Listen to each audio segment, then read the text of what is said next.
Hello friends, today we are going to learn 4.1 History of Novel from section 4 Genre Drama. History of novel students 18th सेंचुरीमध्ये आपल्याला जी दोन literary forms gift म्हणून मिळाली ती आहेत पिरियॉडिकल एसे आणि novel.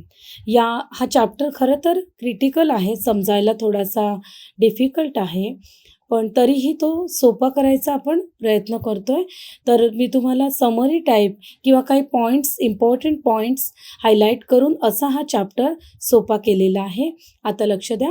18th सेंचुरीमध्ये पिरियॉडिकल एसे आणि novel हे दोन फॉर्म्स नव्याने अस्तित्वात आले, म्हणजेच जे प्राचीन अभिजात संस्कृतीमध्ये नसलेले असे नाविन्यपूर्ण साहित्य प्रकार आहेत.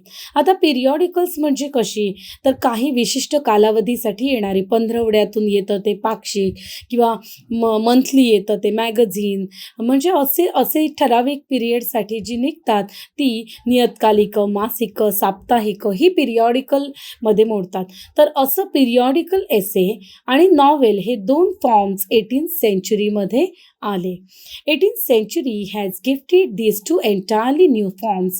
There is no clear sign of these two forms in ancient classical literature. आत्ताच मी जसं म्हटलं की प्राचीन अभिजात संस्कृतीमध्ये नसलेले असे हे साहित्य प्रकार आहेत. Readers were intellectuals who were attracted to the concepts of sentimentalism and realism.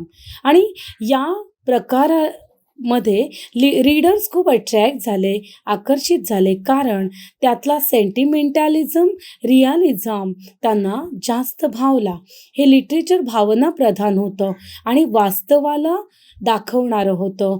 म्हणून हे बघा ब्रॅकेटमध्ये दिले मी, इट डिपिक्टेड रिअल लाईफ, ते वास्तवाचं वर्णन करणारं होतं आणि म्हणूनच त्याला रीडर्सना ते खूप भावलं. Especially novel caught the spirit of 18th century. 18th सेंचुरीचं सगळं चित्रण या नॉवेल्समधून आपल्याला पाहायला मिळतं. Try to instruct the readers, या नॉवेल्सनी एक्झॅक्टली काय रोल केला, तर they try to instruct the readers which would help them to a more purposeful and virtuous life, to lead more meaningful and honorable life. एक अर्थपूर्ण जीवन जगायला मदत करणारं असं हे नॉव्हेल होतं. त्यांना अभ्यासपूर्ण आणि एक चांगलं जीवन जगायला मदत करणारं असं, अर्थपूर्ण जीवन जगायला मदत करणारं असं हे नॉव्हेल तयार झालं होतं, असं हे नॉव्हेल इंट्रोड्यूस झालं होतं, ज्यामुळे हे सगळे लोक नॉव्हेलकडे आकर्षित झाले होते किंवा हा फॉर्म पॉप्युलर झाला होता. The popularity of the novel grew gradually from the time of its origin. जेव्हा नॉव्हेल पहिल्यांदा तयार झालं, निर्माण झालं, तिथूनच ते पॉप्युलर झालं. Today enjoys a position from the most successful form of literature.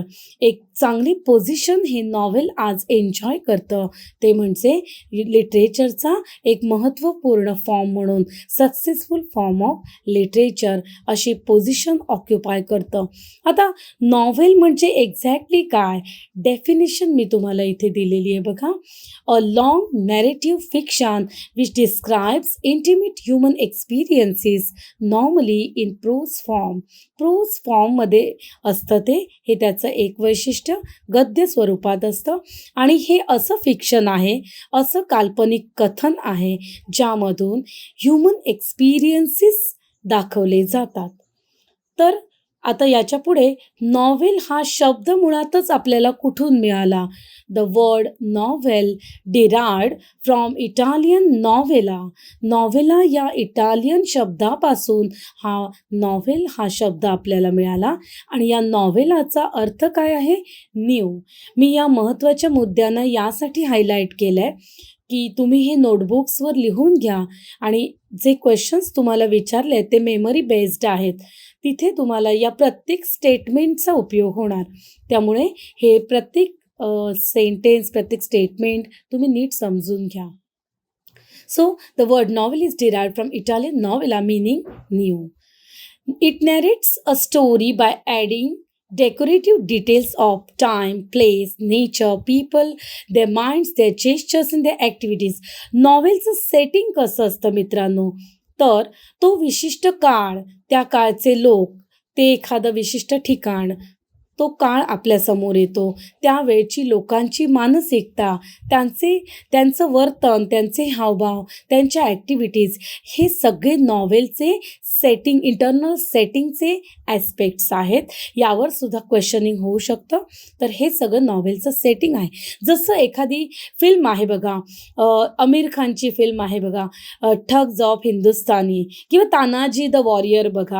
आपण जेव्हा ही फिल्म बघतो किंवा तानाजी द वॉरियर बघतो, तेव्हा तो काळ, त्यावेळेचे फोर्ट्स, त्यावेळेचं लोकांची जीवन पद्धती, आचार विचार, हे सगळं, राजवाडे, हे सगळं समोर आपल्या आणलं जातं. हे जसं फिल्मचं वैशिष्ट्य आहे, तसं नॉव्हेलमधून आपल्याला हे सगळे ॲस्पेक्ट्स हायलाईट केले जातात. It creates picture of society of that time.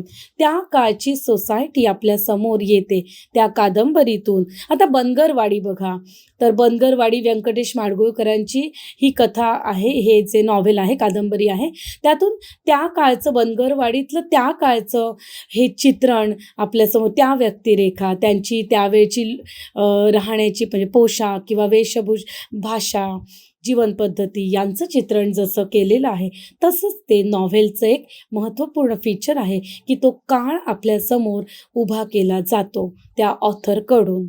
पुढे बघा, makes life easier to understand. बऱ्याचदा नॉव्हेल्स ही ह्युमन एक्सपिरियन्सेस दाखवणारी आहेत. मुळात विद्यार्थी मित्रांनो, साहित्य हे समाजाचं प्रतिबिंब आहे. असं म्हणतात की literature is reflection of society, mirror of society.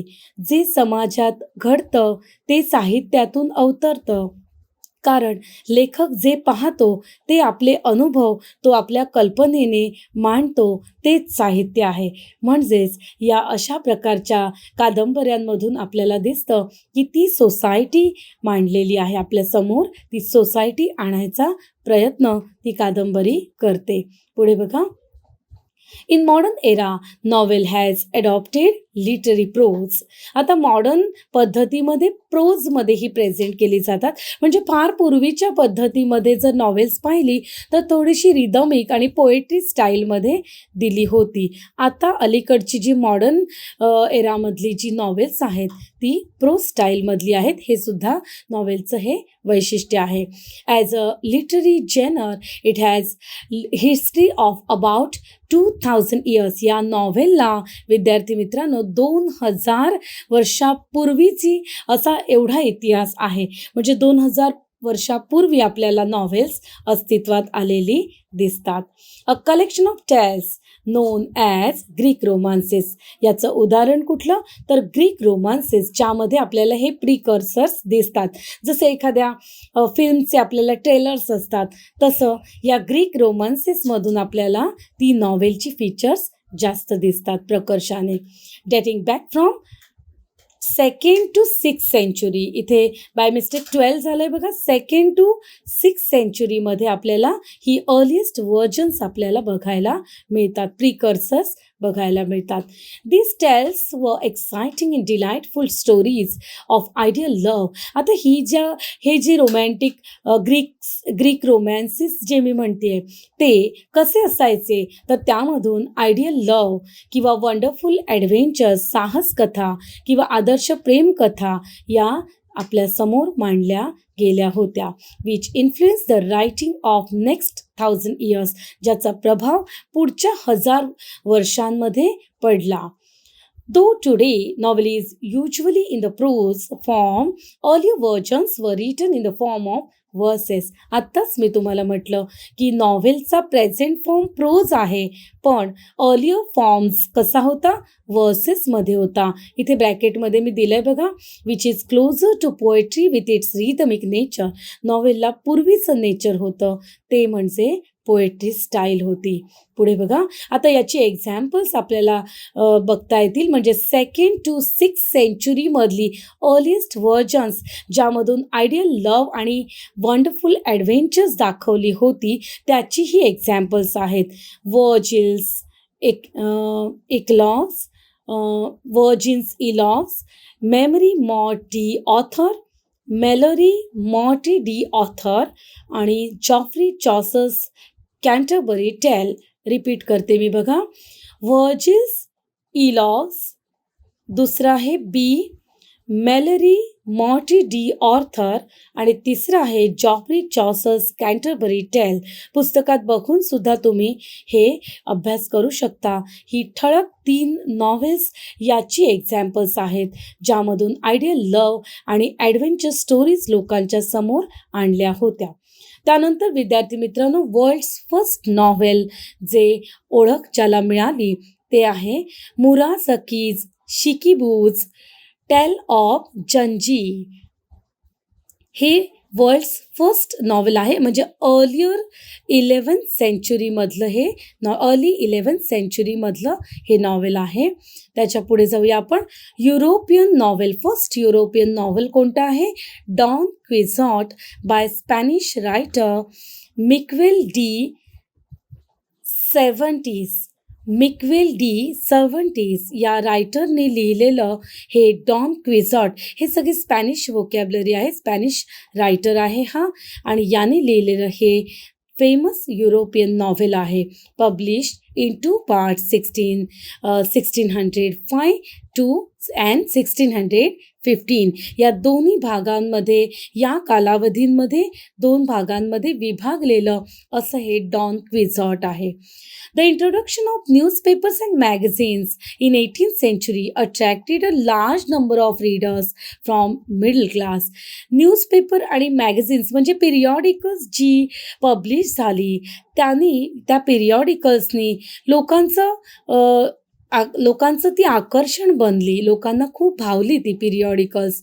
These new readers had little interest in romances and tragedies. कारण या सगळ्या रीडर्सना बाकी रोमान्सेस किंवा ट्रॅजेडीजमध्ये, बाकी कोणत्याही कथानकांमध्ये फारसा इंटरेस्ट नव्हता. Which had been preferred material of upper class. मित्रांनो, त्या काळी रोमान्सेस आणि ट्रॅजेडीज ज्या कथा या निघाल्या त्या फक्त अप्पर क्लासकडून वाचल्या जात होत्या. म्हणजे हा मिडल क्लास फक्त न्यूजपेपर्स वाचत होता, कादंबऱ्यांचं वाचन करत नव्हता, पिरियॉडिकल्स वाचत होता.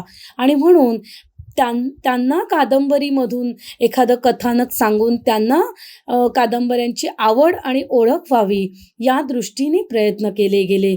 त्यातूनच हा फॉर्म लोकांसमोर प्रकर्षाने आला.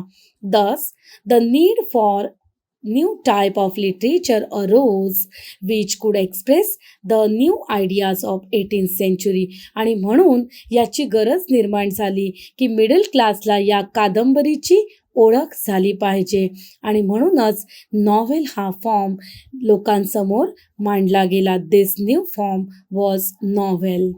Novel captured the spirit of realism. मग त्यांनी काय केलं की लोकांचं मन वळवण्यासाठी, लोकांना भावण्यासाठी रिअलिझम त्या नॉव्हेलमधून फॉलो केलं गेलं. म्हणजे वास्तवाचं चित्रण केलं गेलं. समाजात घडणाऱ्या घटना किंवा लोकांचे अनुभव त्यातून चित्रण केले गेले, जेणेकरून लोकांना ती आपलीशी वाटू लागली कादंबरी, आणि त्यामुळे लोक ती वाचू लागली, त्याला वाचक मिळू लागले त्या कादंबरीला. जसं बघा, आपल्याला फिल्म्स का भावतात? कारण त्या कथा कुठेतरी आपल्या जीवनाशी, वास्तवाशी मॅच करतात, म्हणून आपल्याला ती फिल्म भावते, ती कॅरेक्टर्स आपल्याला भावतात. तसं कादंबऱ्यांमधून रिअलिझमवर भर दिला गेला आणि रोमॅन्टिक फीचर्सना अवॉइड केलं गेलं, आणि म्हणूनच लोकांना या कादंबऱ्या जास्त आवडू लागल्या. English novel began to enjoy enormous success from 1740. 1740 नंतर लोकांना जास्त आकर्षण वाटू लागलं. इंग्लंडमध्ये या कादंबऱ्यांचं जास्त आकर्षण वाटू लागलं. याची ठळक कारणं काय होती ती पण पुढे दिलेली आहेत बघा. इन्क्रीज इन ट्रेड, त्यानंतर व्यापारामध्ये झालेली वृद्धी, इंडस्ट्रियल रिव्होल्युशन झालं, त्यानंतर खूप बदल झाले समाजामध्ये, आणि लोकांसमोर ज्या घटना वास्तव कादंबऱ्यांमधून येऊ लागलं ते लोकांना प्रकर्षाने आकर्षित करत होतं. Industrial revolution gave a rise to a middle class. Industrial रिव्होल्यूशनमध्ये मित्रांनो मिडल क्लास हा जास्त प्रमाणात दिसू लागला किंवा वाढला आणि जो मिडल क्लास वाचनाकडे वळणं गरजेचं होतं त्या दृष्टीने कादंबऱ्या निर्माण होऊ लागल्या, त्या दृष्टीने कादंबऱ्या तयार होऊ लागल्या. Realistic picture of everyday life. लोकांच्या डे टू डे लाईफमधले प्रॉब्लेम्स कादंबरीतून दाखवले जाऊ लागले आणि त्यामुळे या कादंबऱ्या लोकांना आपल्याशा वाटू लागल्या, ज्यातून problems of common people depict केलं गेलं. पुढे दिलंय बघा मी, problems of common people depicted in novel appeal the newly educated class and regarded as a respected study material. आणि म्हणूनच कादंबरी हे साहित्य खूप भावलं आणि लोकप्रियता मिळाली. The novel was design for both to voice the aspiration of middle class and lower class and meet their longings. या मध्यमवर्गीय लोकांचे ॲस्पिरेशन्स, त्यांच्या आकांक्षा समजणारं आणि ते मांडणारं असं ते नॉव्हेल होतं आणि त्यांच्या इच्छा काय आहेत त्यांना स्पर्श करणारं, म्हणजेच ते लोकांशी जवळीक साधणारं असं नॉव्हेल होतं. असे विषय हाताळले जात होते ज्यामुळे नॉव्हेल लोकांना खूप आवडू लागलं. Spread of machines could provide a time to educated middle class for reading and discussion of books. आणखी एक गोष्ट घडली इंडस्ट्रियल रिव्होल्यूशनमध्ये की मशीन्समुळे लोकांना भरपूर वेळ मिळत होता आणि त्यामुळे ते नॉव्हेल्सवर बुक्स वाचून ते डिस्कस करू लागले एकमेकांशी आणि म्हणूनच या कादंबऱ्यांना लोकप्रियता मिळाली. एकमेकाशी ते शेअर करू लागले कारण मशीन स्प्रेड झाल्यामुळे त्यांना वेळ मिळू लागला. यातलं प्रत्येक स्टेटमेंट तुम्ही वाचा आणि नीट समजून घ्या यासाठी की त्यावर क्वेश्चनिंग पण तसंच केलेलं आहे. Drama and poetry were two literary forms that were fading away. जसजशी कादंबरी लोकप्रिय होऊ लागली मित्रांनो तसतसं ड्रामा आणि पोएट्री हे मागे पडत गेले. हे फार थोडंसं कॉम्प्लेक्स लिटरेचर आहे ड्रामा आणि पोएट्री, म्हणूनच ते मागे पडत गेलं आणि नॉव्हेल लोकांना जास्त सोपं आणि आपलंसं वाटू लागलं आणि म्हणून नॉव्हेलला लोकप्रियता मिळाली. Thus, in 18th century, the novel became the preferred form of literature to capture the social, political, cultural happenings and scientific progress. आणि म्हणून 18th सेंचुरीमध्ये पूर्णपणे 18th सेंचुरीला कव्हर करणारं त्या सगळ्या पॉलिटिकल इश्यूजना, सोशल इश्यूजना, कल्चरल हॅपनिंग्सना आणि सायंटिफिक प्रोग्रेसला कव्हर करणारी अशी कादंबरी या 18th सेंचुरीमध्ये निर्माण झाली आणि अशा प्रकारे या कादंबऱ्यांना लोकप्रियता मिळाली. So this is how the history of novel is displayed students. Now we are going to discuss brainstorming. पुस्तकात बघा तुम्ही खाली ब्रेनस्टॉर्मिंग दिलं आहे. आत्तापर्यंत जे आपण शिकलो, जे स्टेटमेंट्स आपण आत्ता पाहिले त्यावर बेस्ड क्वेश्चन्स जे आहेत तेच मी तुम्हाला इथे सोडवून दिलेले आहेत.